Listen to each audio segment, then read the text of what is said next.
Assalamualaikum warahmatullahi wabarakatuh.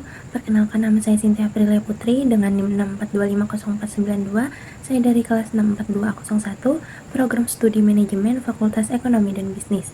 Video ini saya tujukan kepada dosen pengampu saya, yaitu Ibu Wiwik Widianti, SPMM, sebagai pemenuhan tugas proyek 2 mata kuliah Matematika Ekonomi. Kali ini saya akan membahas tentang diferensial dan penerapannya dalam bidang ekonomi. Selanjutnya, yang pertama, apa itu diferensial secara matematis? Diferensial atau turunan adalah konsep untuk mengukur kecepatan perubahan suatu fungsi terhadap variabel tertentu. Nah, rumus dasarnya adalah menggunakan limit. Jadi, turunan pertama dari fungsi f dalam kurung x yang disimbolkan dengan f aksen x didapatkan dari limit h mendekati 0 dari f dalam kurung x ditambah h dikurangi f dalam kurung x, lalu semuanya dibagi dengan h. Nah, maksud dari rumus ini adalah kita ingin melihat seberapa besar perubahan nilai fungsi jika variabel x-nya kita beri jarak atau perubahan yang sangat kecil, yaitu sebesar h, di mana nilai h ini mendekati 0. Nah, selanjutnya mari kita pelajari beberapa contoh rumus dasar diferensial yang sering kita gunakan. Yang pertama adalah rumus aturan pangkat. Rumusnya tertulis f aksen x sama dengan d per dx dari x pangkat n, yaitu sama dengan n dikali x pangkat n minus 1. Keterangannya atau cara pakainya sangat mudah. Jika kita memiliki variabel yang berbentuk pangkat, maka pangkat variabel tersebut sama dengan n. Kita kalikan ke depan dengan koefisiennya. Kemudian, pangkat aslinya tinggal kita kurangi dengan angka 1. Yang kedua ada rumus turunan penjumlahan dan pengurangan. Rumusnya dibaca d per dx dari fungsi f dalam kurung x ditambah atau dikurangi fungsi j dalam kurung x itu sama dengan f aksen x ditambah atau dikurangi aksen x. Artinya, jika di dalam soal kita menemukan suatu fungsi yang terdiri dari operasi penjumlahan atau pengurangan beberapa suku fungsi, kita tidak perlu bingung, caranya cukup dengan mencari urutan dari masing-masing fungsi tersebut secara terpisah, lalu tanda tambah atau kurangnya tinggal mengikuti saja. Dan yang ketiga adalah rumus aturan perkalian atau biasa disebut product rule. Rumus singkatnya adalah U dikali V aksen sama dengan U aksen dikali V ditambah U dikali V aksen.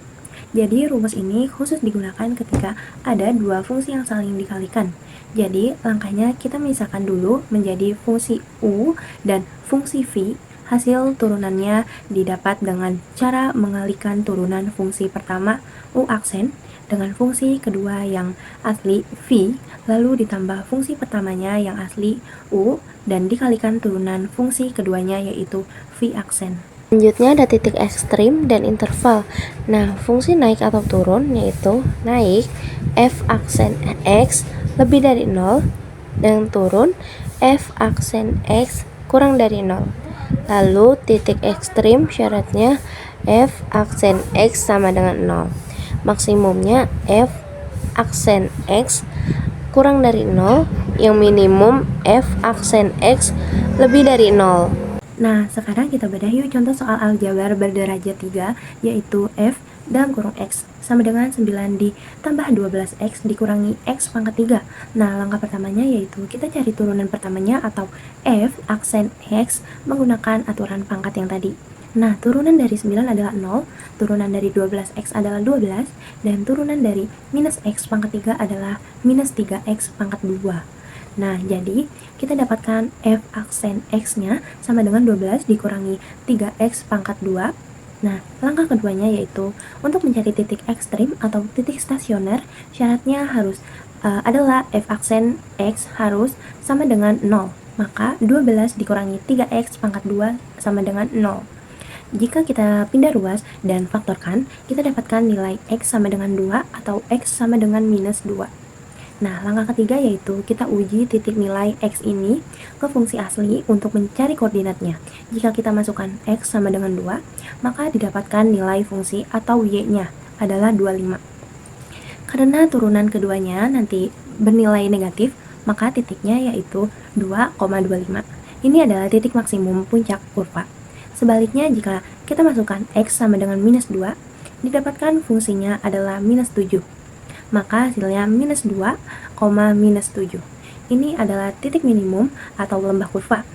Jika kita lihat pada kurvanya, fungsi ini akan naik pada interval di antara minus 2 sampai 2, atau minus 2 lebih kecil X lebih kecil 2. Fungsi akan turun ketika X dikurangi dari minus 2 atau X lebih dari 2, kurva ini juga memotong sumbu Y di titik 0,9 sebagai titik beloknya. Nah, sekarang kita masuk ke penerapan diferensial dalam bidang ekonomi nih. Mungkin kita bertanya-tanya untuk apa sih konsep turunan ini digunakan dalam ekonomi? Secara umum, fungsi utamanya adalah untuk melakukan analisis marginal atau optimasi. Di sini ada 4 poin utama penerapannya yang bisa kita lihat di slide, yaitu yang pertama ada menentukan biaya marginal atau marginal cost. Konsep ini digunakan untuk menghitung berapa besar tambahan biaya yang harus dikeluarkan oleh perusahaan ketika memproduksi satu unit barang tambahan. Nah, yang kedua ini menentukan penerimaan marginal atau marginal revenue. Ini digunakan untuk melihat tambahan pendapatan yang diterima oleh perusahaan dari setiap tambahan satu unit produk yang terjual. Nah, yang ketiga menentukan utilitas marginal atau marginal utility. Dalam teori perilaku konsumen diferensial, membantu kita mengukur tambahan tingkat kepuasan konsumen ketika mereka menambah konsumsi suatu barang. Nah, selanjutnya kita masuk ke penerapan dalam bidang ekonomi, yaitu mencari fungsi biaya marginal atau marginal cost, yang disimbolkan dengan MC. Diketahui fungsi biaya total atau total cost adalah C sama dengan 2Q pangkat 3 dikurangi 9Q pangkat 2 ditambah 20Q ditambah 50. Ditanya, bagaimanakah fungsi biaya marginalnya? Berdasarkan teori ekonomi, biaya marginal atau MC adalah turunan pertama dari fungsi biaya total terhadap jumlah produksi atau Q. Jadi, rumus fungsinya adalah MC sama dengan DC per DQ. Mari kita turunkan satu persatu. Berdasarkan variabel Q, turunan dari 2Q pangkat 3 adalah 3 dikali 2, lalu pangkatnya dikurangi 1 menjadi 6Q pangkat 2. Nah, turunan dari minus 9Q pangkat 2 adalah 2 dikali minus 9 pangkatnya dikurangi 1 menjadi minus 18Q. Turunan dari 20Q adalah 20, dan turunan dari konstanta 50 adalah 0. Sehingga kita temukan fungsi biaya marginalnya adalah MC sama dengan 6Q pangkat 2 dikurangi 18Q ditambah 20. Nah, penerapan ekonomi yang kedua ini adalah mencari fungsi penerimaan marginal atau marginal revenue yang disimbolkan dengan MR. Di sini diketahui fungsi penerimaan total atau total revenue adalah R sama dengan 400Q dikurangi 4Q pangkat 2. Sama seperti konsep biaya yang tadi, penerimaan marginal atau MR adalah urutan pertama dari fungsi penerimaan total terhadap Q. Dituliskan dengan rumus MR sama dengan DR per DQ. Mari kita turunkan fungsinya. Turunan dari 400Q terhadap Q adalah 400. Nah, turunan dari minus 4Q pangkat 2 adalah 2 dikalikan dengan minus 4. Lalu pangkatnya dikurangi 1, sehingga menjadi minus 8Q.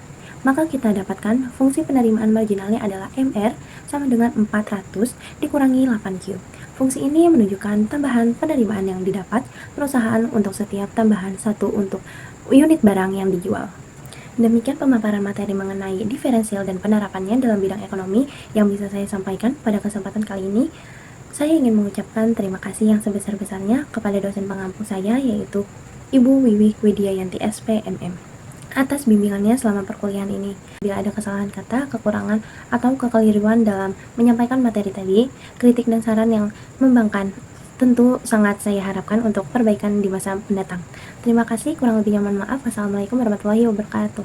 Assalamualaikum warahmatullahi wabarakatuh. Perkenalkan, nama saya Siva Anissa Java, NIM 6425356, kelas 642A01. Di sini saya ingin mempresentasikan tentang diferensial dan penerapan dalam bidang ekonomi. Nah,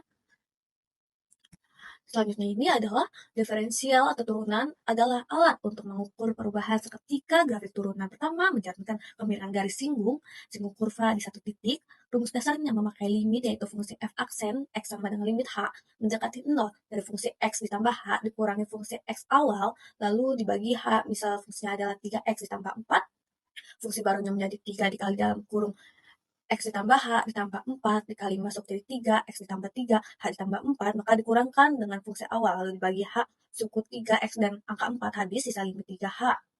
Dibagi H, nilai H kita coret, dan hasilnya akhirnya turunannya adalah H.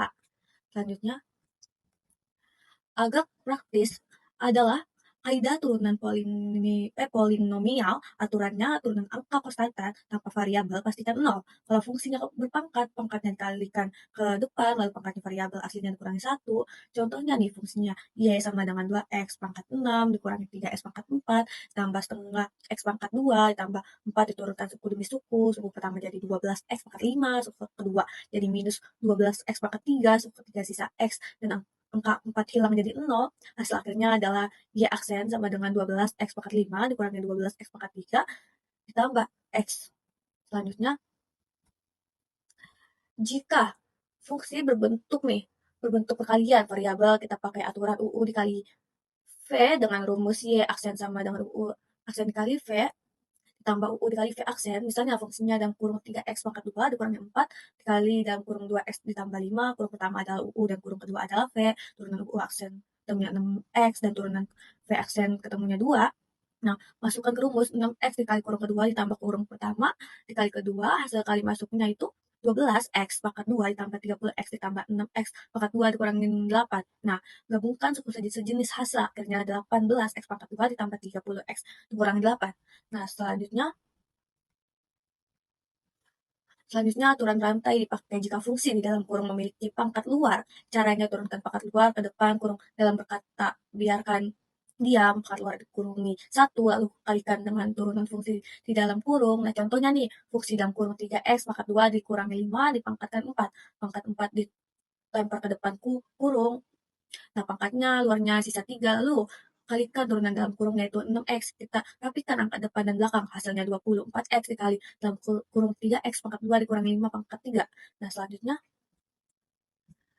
dalam aplikasi bisnis, turunan pertama digunakan untuk mencari arah grafik fungsi dikatakan naik saat turunan pertamanya lebih besar dari 0 dan fungsi dikata turunkan sangat kurang dari 0, misalnya fungsi X pangkat 2 dikurangi 6X tambah 8, turunan pertamanya adalah 2X dikurangi 6, syarat fungsi naiknya nih, 2X dikurangi 0 lebih besar dari 0, nah pindah ruasnya ini, dan bagi 2 ketemu fungsi naik pada interval X lebih besar dari 3, berikannya fungsi ini turunkan pada interval X kurang dari 3. Nah, selanjutnya, pada fungsi kubik, ada yang namanya titik belok atau lokasi transisi arah kelengkungan kurva. Syarat mencari titik belok adalah turunan keduanya harus sama dengan 0. Misalnya fungsi seperti X pangkat 3 dikurangi 3X pangkat 2 ditambah 8X tambah 10. Turunan pertama didapat X pangkat 2 dikurangi 6, X ditambah 8, di turunan kedua didapatkan 2X dikurangi 6, dan disamakan dengan 0 ketemu X sama dengan 3. Masukkan angka 3 fungsi paling awal setelah dihitung ketemunya 16 jadi titik belok berada di koordinat 3,16. Selanjutnya, nah, sekarang kita bahas utilitas maksimum atau tingkat kepuasan konsumen. Kepuasan total disimpulkan TUU, sedangkan kepuasan marginal disebut dengan MUU. Kepuasan total akan maksimum tepat ketika nilai MUU sama dengan 0, misalkan fungsi TUU sama dengan 120 Q dikurangi 3, Q pangkat 2, turunan fungsi di peralat 120 dikurangi 6 Q, syarat maksimumnya 120 dikurangi 6 Q sama dengan 0. Nah, ketemu nilai Q sama dengan 20 unit jika dimasukkan ke fungsi awal, nilai kepuasan maksimalnya adalah 1200. Nah,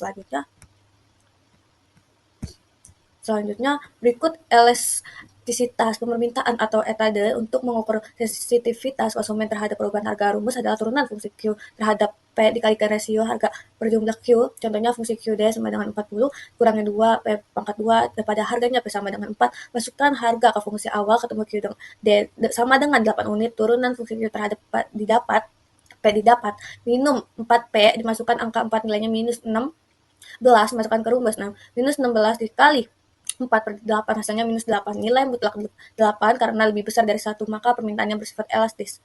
Selanjutnya, nah, sekarang dari sisi produsen, yaitu elastisitas penawaran atau ETS. Rumusnya dasarnya sama jika nilainya di atas 1, berarti penawaran bersifat elastis. Contohnya, fungsi QE sama dengan minus 150 tambah 5 berpangkat 2 saat harga P sama dengan 8, masukkan angka 8 ke fungsi awal, ketemu QS sama dengan 171 unit, turunan fungsi didapatkan 10P, dimasukkan angka 8 dan nilainya 80, masukkan ke rumus 80 dikalikan rasio 8 per 170, hasilnya ini akhirnya ketemu 3,76 atau elastis.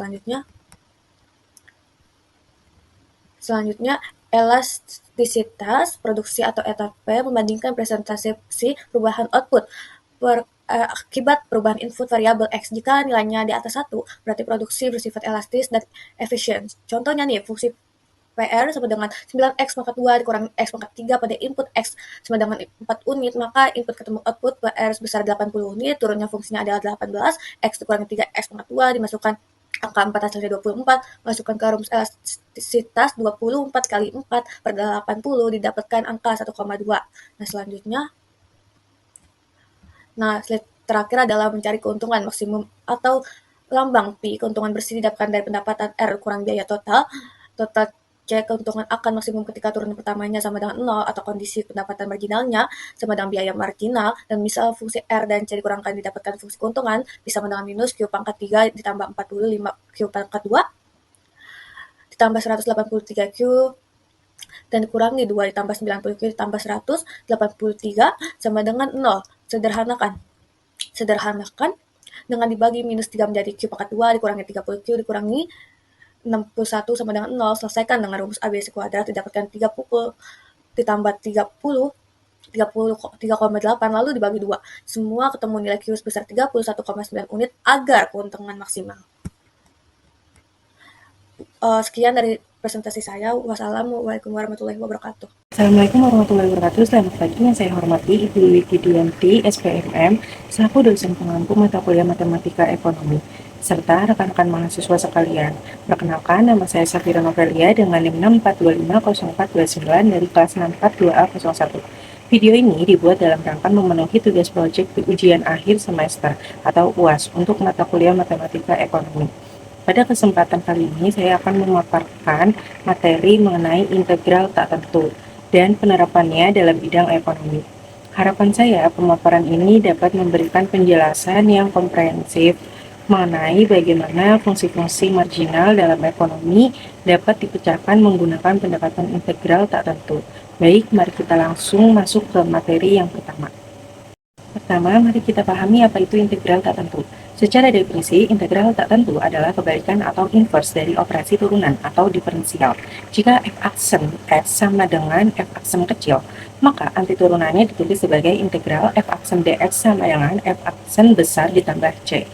Di sini, lambang seperti cacing meliuk itu adalah simbol integral yang diambil dari huruf Latin summa. F aksen kecil adalah integral atau fungsi yang diintegrasikan dx menunjukkan variabel integrasinya. Fx besar adalah fungsi asal atau anti turunannya, dan C atau K adalah konstanta integrasi yang nilainya bebas. Itulah mengapa dinamakan integral tak tentu, karena menghasilkan keluarga fungsi dengan nilai konstanta yang sembarangan. Sebelum masuk ke penerapan ekonominya, ini ada beberapa rumus dasar yang wajib kita ketahui. Yang pertama yaitu fungsi pangkat. Integral x pangkat n dx sama dengan 1 per n plus 1 dikali x pangkat n plus 1 ditambah c. Rumus ini berlaku dengan syarat n tidak sama dengan minus 1. Jika n sama dengan minus 1, hasilnya adalah lan mutlak x ditambah c. Kedua, fungsi konstan. Integral k dx sama dengan kx ditambah c. 3. Fungsi eksponensial. Integral e pangkat x dx hasilnya tetap e pangkat x ditambah c. 4. Dua fungsi.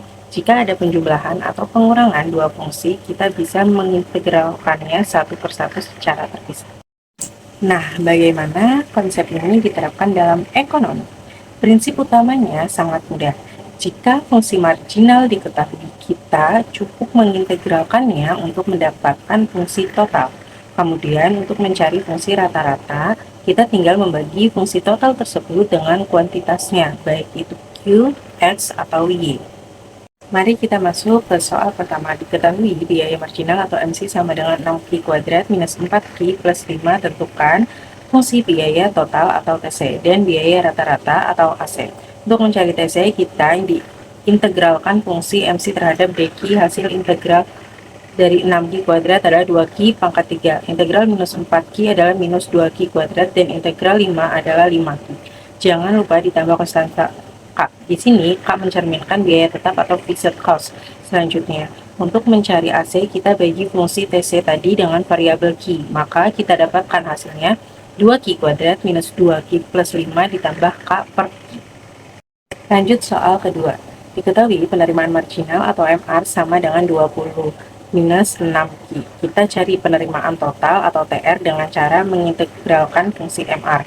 Hasilnya adalah 20Q minus 3Q kuadrat ditambah K dengan asumsi jika tidak ada barang yang terjual atau Q sama dengan 0.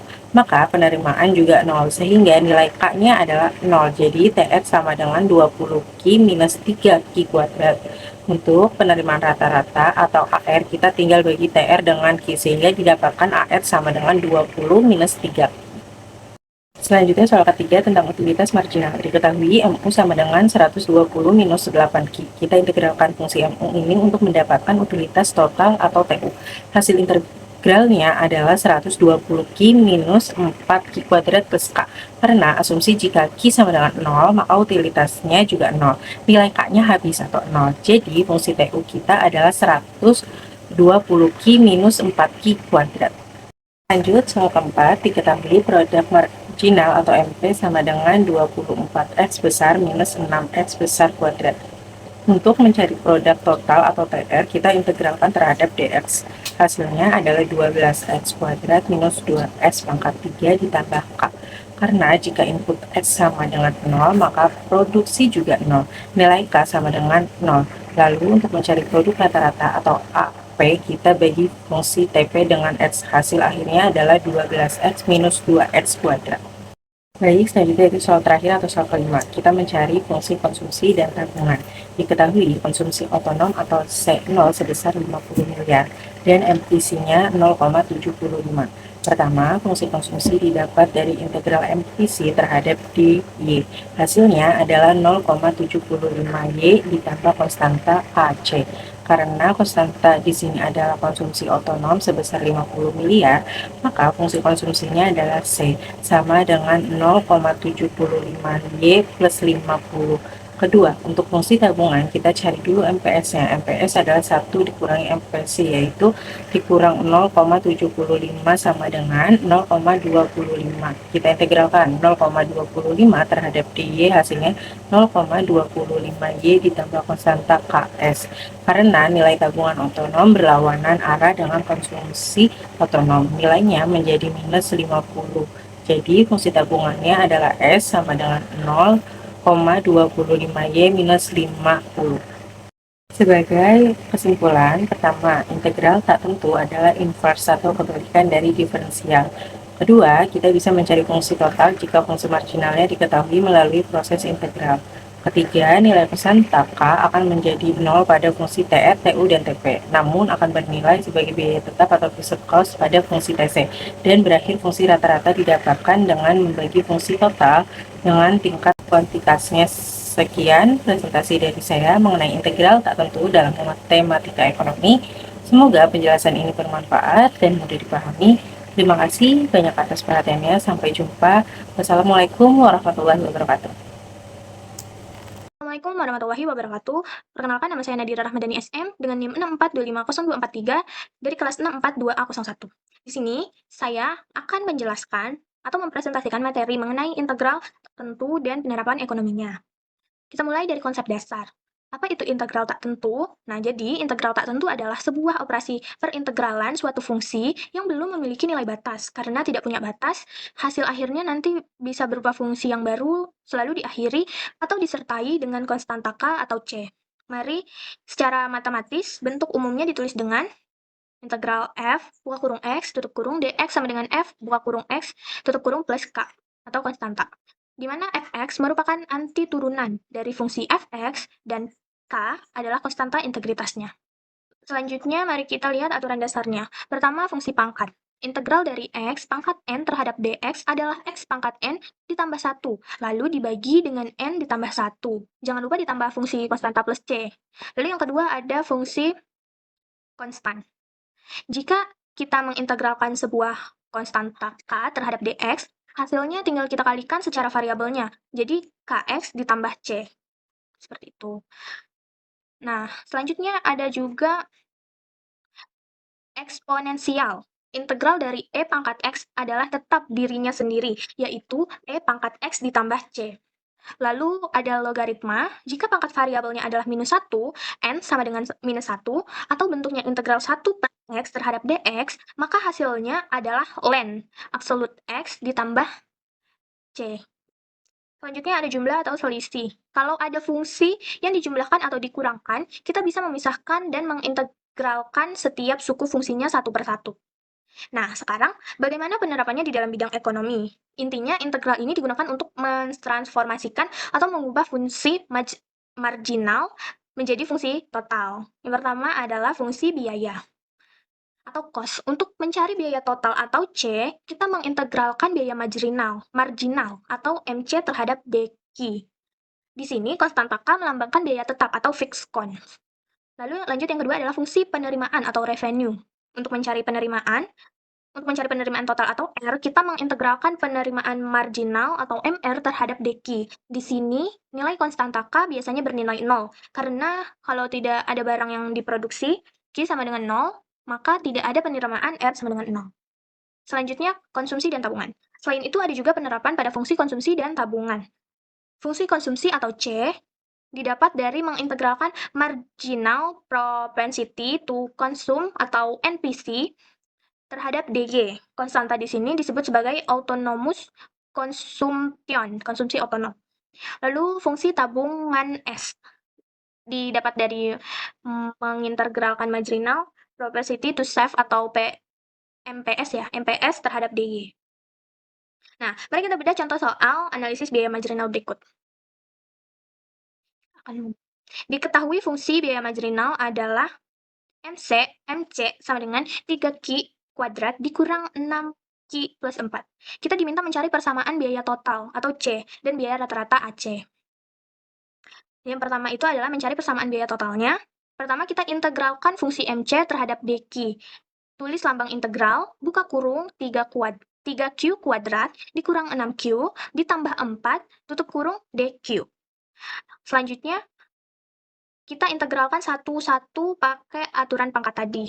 Jadi suku pertama itu 3Q kuadrat pangkat 2 ditambah 1 jadi 3, lalu 3 dibagi 3 hasilnya 1. Jadi tersisanya Q pangkat 3. Yang kedua, minus 6Q, variabel Q di sini pangkat 1, ditambah 1 jadi pangkat 2. Lalu minus 6 dibagi 2 hasilnya jadi minus 3Q kuadrat. Konstanta 4 kalau diintegralkan tinggal ditempel variabel Q, jadi positif 4Q. Nah, yang terakhir jangan lupa ditambahkan konstanta K. Nah, sehingga kita dapatkan persamaan biaya totalnya yaitu C sama dengan Q pangkat 3 dikurang 3Q kuadrat ditambah Q ditambah K. Selanjutnya, mencari rata-rata AC. Nah, langkah kedua, untuk mencari rata-rata AC, rumusnya adalah fungsi biaya total tadi dibagi dengan variabel Q. AC sama dengan C per Q. Jadi, semua suku di fungsi C kita bagi dengan Q satu per satu. Q pangkat 3 dibagi Q sisanya Q kuadrat. Lalu minus 3, Q kuadrat dibagi Q sisanya minus 3Q. Lalu 4Q dibagi Q, Q-nya habis, sisanya positif 4. Selanjutnya konstanta K dibagi Q ditulis menjadi K per Q. Maka persamaan biaya rata-rata adalah AC sama dengan Q kuadrat dikurang 3Q ditambah 4 ditambah K per Q. Nah, sekarang kita lanjut ke soal selanjutnya, yaitu mencari fungsi konsumsi. Di slide ini kita diberikan fungsi marginal konsumsi atau MPC-nya yaitu sebesar 0,8. Kita diminta untuk mencari fungsi konsumsi totalnya jika diketahui ada konstanta otonomnya. Untuk mencari fungsi konsumsi atau C, kita harus mengintegralkan fungsi MPC terhadap pendapatan atau DY. Jadi C sama dengan integral 0,8 DY. Karena 0,8 adalah sebuah konstanta atau angka biasa, maka menurut aturan fungsi konstanta, kita tinggal menempelkan variabel Y di belakangnya. Jangan lupa, di ujungnya kita tambahkan konstanta KC. Sehingga persamaan menjadi C sama dengan 0,8 Y ditambah KC. Nah, konstanta KC di sini melambangkan autonomous consumption atau konsumsi otonom saat pendapatan 0. Di soal ini, nilai konsumsi otonomnya sudah diketahui atau sebesar 30% ya? Sebesar 30. Kita tinggal memasukkan angka tersebut ke dalam persamaan. Jadi hasil akhirnya adalah C sama dengan 0,8Y ditambah 30. Nah, dari materi ini kita bisa belajar bahwa matematika kalkulus seperti integral tak tentu sangat membantu dalam estimasi nilai total dalam analisis ekonomi makro maupun mikro. Sekian presentasi dari saya, kurang lebihnya mohon maaf. Wassalamualaikum warahmatullahi wabarakatuh. Assalamualaikum warahmatullahi wabarakatuh. Perkenalkan, nama saya Natasha Arianti. Saya dari kelas 642A01 dengan NIM 6425042. Pada kesempatan kali ini, saya akan mempresentasikan materi matematika bisnis dengan topik integral tertentu. Pengertian integral tertentu. Pada slide ini dijelaskan pengertian integral tertentu. Integral tertentu adalah integral yang memiliki batas bawah dan batas atas, sehingga hasil akhirnya berupa satu nilai tertentu atau angka. Notasinya ditulis seperti, yaitu integral dari A sampai B terhadap fungsi fx dan variabel dx. Di sini A adalah batas bawah, B adalah batas atas, fx adalah fungsi yang diintegralkan, dan dx menunjukkan variabel integrasinya. Jadi berbeda dengan integral tak tentu yang hasilnya masih berupa fungsi. Integral tertentu langsung menghasilkan nilai. Teorema dasar kalkulus. Slide ini menjelaskan teorema dasar kalkulus. Rumusnya adalah integral dari A sampai B sama dengan FB dikurangi FA dengan syarat Fx sama dengan Fx, artinya kita mencari anti turunan dari fungsi yang diintegralkan terlebih dahulu. Setelah itu, nilai fungsi tersebut disubstitusikan ke batas atas, kemudian dikurangi hasil substitusi pada batas bawah. Rumus ini adalah dasar utama dalam menghitung integral tertentu. Sifat-sifat integral tertentu. Dan pada slide ini terdapat beberapa sifat penting integral tertentu. Pertama, jika batas atas dan batas bawah ditukar, maka hasil integral akan berubah tanda menjadi negatif. Kedua integral ini dari penjumlahan dua fungsi dapat dipisahkan menjadi jumlah dua integral. Yang ketiga, konstanta dapat dikeluarkan dari integral. Sifat-sifat ini sangat membantu karena membuat perhitungan menjadi lebih sederhana dan lebih cepat. Langkah menghitung integral tertentu. Langkah menghitung integral tertentu ada 5. Yang pertama, tentukan fungsi yang akan diintegralkan. Yang kedua, cari anti turunan dari fungsi tersebut. Ketiga, substitusikan batas atas B. Keempat, substitusikan batas bawah A. Kelima, kurangkan hasil batas atas dengan hasil batas bawah. Urutan ini penting supaya perhitungan tidak tertukar dan hasilnya benar. Nah, selanjutnya di sini ada contoh soal. Contoh soal pada slide ini adalah integral dari x kuadrat dengan batas 1 sampai 3. Langkah pertama, cari anti turunan dari x kuadrat, yaitu x pangkat 3 per 3. Setelah itu kita substitusikan pada batas atas, yaitu 3 pangkat 3 per 3 sama dengan 27 per 3 sama dengan 9. Kemudian disubstitusikan batas bawah, yaitu 1 pangkat 3 per 3 sama dengan 1 per 3. Terakhir, kurangkan 9 dikurangi 1 per 3 sehingga hasilnya 26 per 3. Jadi nilai integral tertentu tersebut adalah 26 per 3. Penerapan integral tertentu. Integral tertentu memiliki banyak penerapan dalam kehidupan nyata. Misalnya untuk menghitung luas daerah di bawah kurva, luas di antara dua kurva, dan volume benda putar. Dalam fisika, integral digunakan untuk menghitung perpindahan dari fungsi kecepatan. Dalam ekonomi dan bisnis, integral juga dipakai untuk menghitung akumulasi biaya, pendapatan maupun keuntungan. Karena itu, integral tertentu tidak hanya dipelajari di matematika, tetapi juga digunakan di berbagai bidang ilmu. Di slide ini ada kesimpulan. Jadi, sebagai kesimpulan, integral tertentu adalah integral yang memiliki batas bawah dan atas sehingga menghasilkan nilai tertentu. Perhitungannya menggunakan teorema dasar kalkulus, yaitu FB dikurangi FA.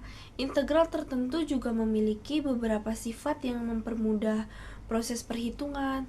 Selain itu, konsep ini banyak diterapkan dalam matematika, fisika, ekonomi, dan teknik.